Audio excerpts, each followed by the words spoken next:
E aí, oitavo ano, mais uma aula.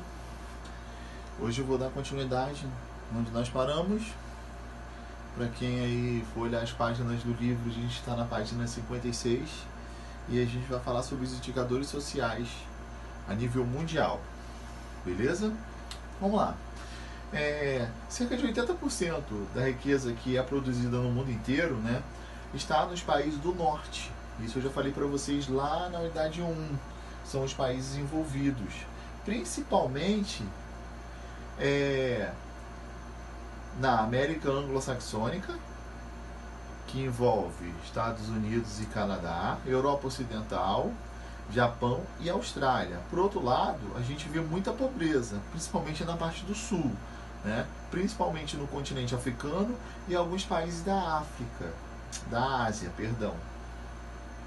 Alguns países, principalmente localizados na África, eles têm uns indicadores socioeconômicos, né, que são expectativa de vida, alfabetização, renda per capita e taxa de mortalidade infantil completamente elevados. Renda per capita, falei no ano passado com vocês, né, a renda média de cada habitante, que a gente vê da divisão territorial, geralmente estipulado durante um ano, né, pelo número total de habitantes. Mais da metade da população mundial tem problema com fome, condições precárias de moradia e até mesmo saneamento básico. Tem carência de hospitais, atendimento médico, a mortalidade infantil muitas das vezes é elevada, tem dificuldade na educação, a gente vê que a alimentação ela não é de uma forma certa, né? É uma forma inadequada, então a gente acaba vendo vários desses aspectos. Aí a gente vai falar um gráfico aí para vocês, ver uma tabela para ser mais exato, sobre as regiões selecionadas aí, que são dos Estados Árabes, Ásia Oriental e Pacífico, Europa, Ásia Central, América Latina, Sul da Ásia e África Subsaariana. Como é que é a expectativa de vida dessas regiões? Ali, se vocês verem de cima para baixo, né, a gente vai começar a observar que na África Subsaariana é considerada baixa, a gente vê que na América Latina já é um pouco mais elevada, parecida com a da Ásia Oriental do Pacífico. A taxa de alfabetização entre adultos, a gente vê que na Ásia, nessa parte aqui ainda é maior, na Europa também. Só que no sul da Ásia e na África Subsaariana a gente acaba vendo, né, que é bem, em vista dos outros, é considerada bem baixa. Renda per capita por habitante, que a gente vê aqui, ó, nos Estados Árabes é em 100 dólares, tá, gente? É de mais de 15 mil. Se vocês olharem, é o único lugar que tem, que é o primeiro em classificação, juntamente com a Europa e a Ásia Central. Aqui na América Latina a gente vê também que não é tão ruim assim. E a taxa de mortalidade infantil em porcentagem. Se a gente vê, ó, subsaariana e o sul da Ásia são os que têm um índice bem elevado, considerado. E aí o que a gente acaba avaliando um país? É o IDH, que é chamado de Índice de Desenvolvimento Humano. As organizações das Nações Unidas, ele fez o IDH para identificar, né, as condições de vida entre os países e as regiões. Quanto mais o IDH for próximo de 1, melhor é o país, melhor é a situação desse país. Agora, quanto mais próximo de 0, quer dizer que a situação é bem complicada, é ruim. Então, existe 4 níveis, que é o IDH baixo, médio, elevado e muito elevado. Ele vai de 0 a 1, como eu já disse para vocês. Para que seja abaixo de 0,550, é considerado baixo. De 0,550 a 699 é médio. De 700 a 799 é elevado. Acima de 0,800, o país tem um IDH muito elevado. Provavelmente é um país rico, na maioria das vezes, ou seja, desenvolvido, né? É o cálculo baseado em 4 aspectos. O IDH ele avalia 4 aspectos: a expectativa de vida, a renda per capita, né? E as médias de ano que tenha entre os adultos, né?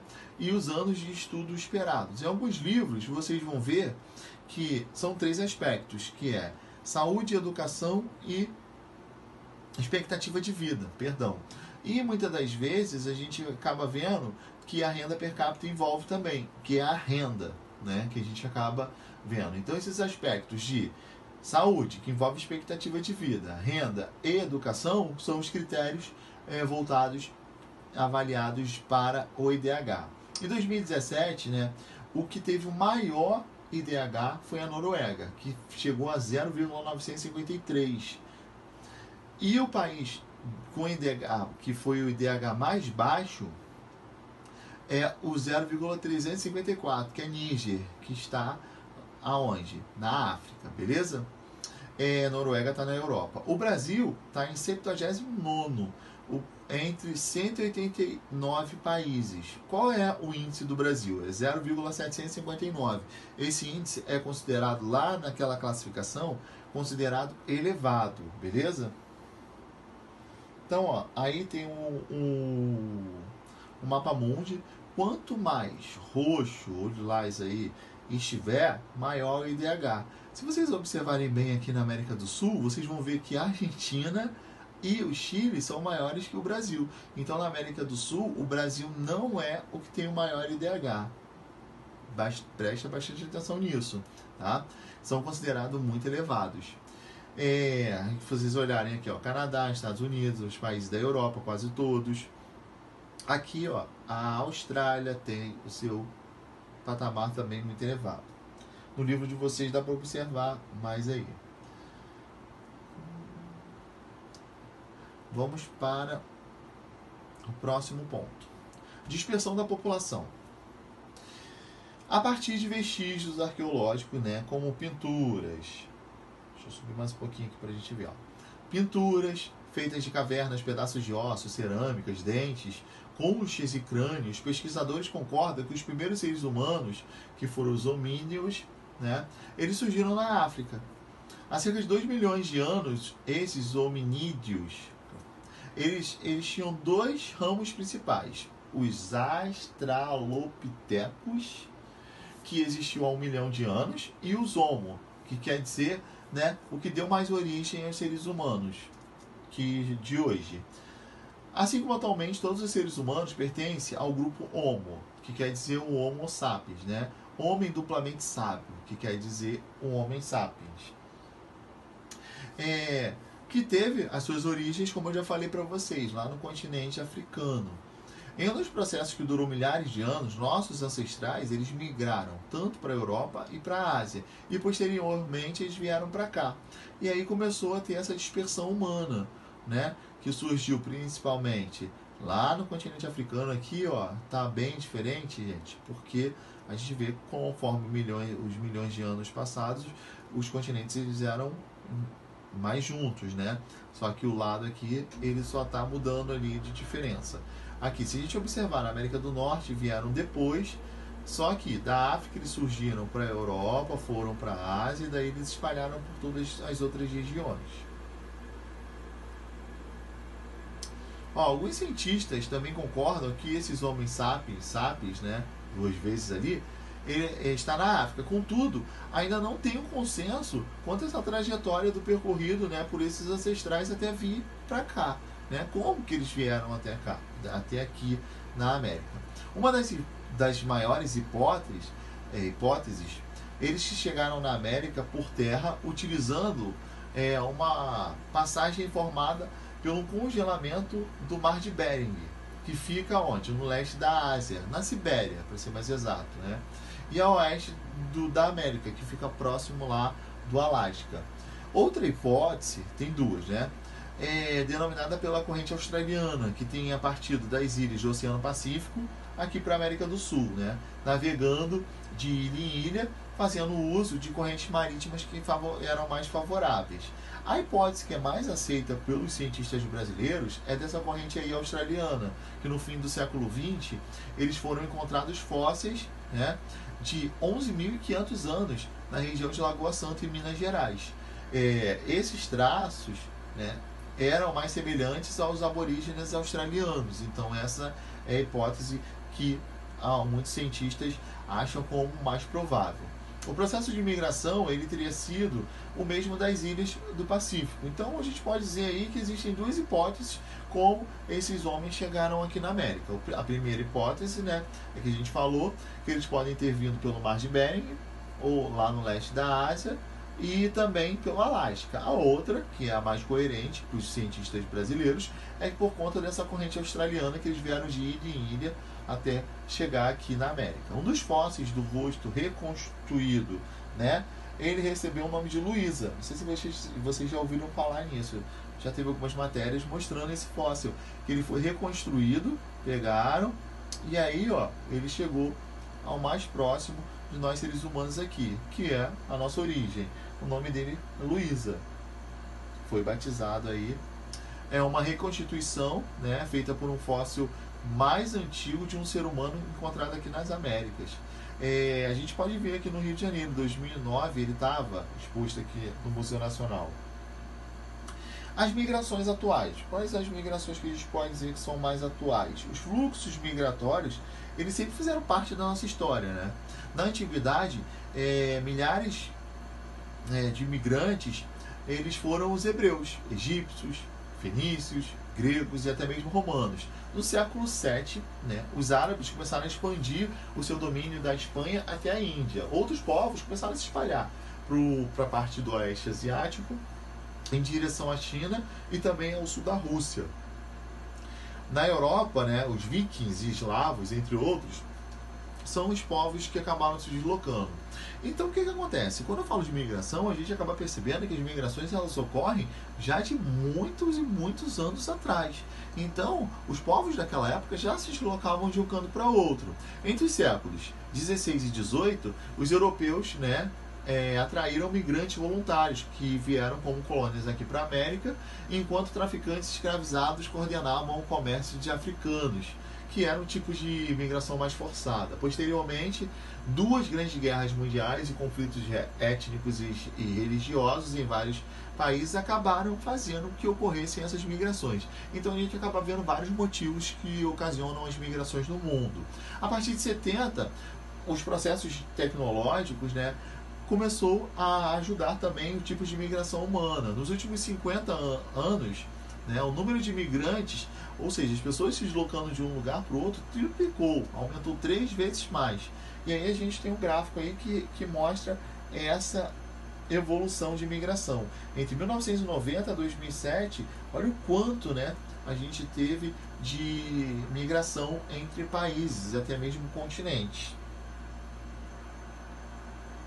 Algumas questões aqui, ó, mostrando algumas imagens de refugiados, né, de povos saindo de um lugar para outro, dando exemplo da migração que eu falei para vocês. A intensificação desses fluxos mais migratórios entre o século XX e o século XXI, ela pode ser explicada, né? Quais os fatores que a gente pode falar? Que existe uma distribuição desigual de riquezas. Teve também. Por que as pessoas acabam migrando, né? A gente pode dizer que tem crises econômicas, o clima pode ajudar também, né? Os conflitos entre países, ou seja, guerras entre países que a gente vê muito, faz com que as pessoas acabam migrando de um lugar para outro. A articulação e informação dos modos de vida de diversas regiões do globo também estimula algumas pessoas a migrarem. Muitas das vezes a gente vê também situação financeira, as pessoas querem melhores condições de vida. Contudo, os principais fatores migratórios que hoje a gente pode dar um exemplo sobre os refugiados, né? Por quê? Os refugiados eles saem da sua terra natal por conta das guerras e perseguições, e muitas das vezes essas perseguições podem ser religiosas e políticas. Por exemplo, os governos ditatoriais da África, na Líbia, na Nigéria e no Sudão são um exemplo. No Oriente Médio, a gente vê lá que tem muita guerra na Síria, no Iraque, no Iêmen. E na Ásia a gente vê Paquistão, Afeganistão e a Birmânia. Tem aí um destaquezinho que eu quero que vocês leiam bem no livro de vocês, sobre os deslocamentos internos de refugiados. Ou seja, o que seriam esses refugiados? São pessoas forçadas a migrar por uma questão de sobrevivência, tá? O deslocamento interno, ele acaba buscando refúgio no seu próprio país. E outros refugiados, eles acabam indo em busca de uma melhor condição, né? Tendo uma proteção em outro país. Acaba acontecendo muito isso. Então, refugiados e deslocamentos internos têm essa versão melhor para vocês entenderem. Os refugiados do século XXI, eles têm uma parcela muito significativa dos migrantes, né? Que é por questões de que a gente pode falar desse próprio milênio, né? Conhecer o perfil desse migrante é fundamental para a compreensão desses fluxos migratórios, né? E eventos de curso de escalas locais e regionais que acaba provocando um grande impacto global. Aqui, galera, um Aquarius, né? Que é uma das cinco embarcações que foi pelo Mediterrâneo, que foi socorrido, né? Que foi resgatado, onde tinham milhares de imigrantes. Eles estavam passando a travessia do Mediterrâneo porque eles estavam indo em direção à Europa.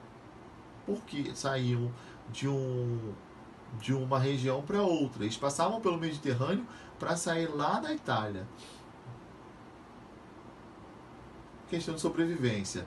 Origem e destino dos maiores imigrantes hoje, dos migrantes. Atualmente, todas as regiões do mundo têm fluxo migratório, ou seja, esses fluxos de um país para o outro acaba virando uma migração internacional. Segundo a ONU, a gente pode dizer que entre os anos 90 até 2015, o número aumentou em 60% de migrações no mundo.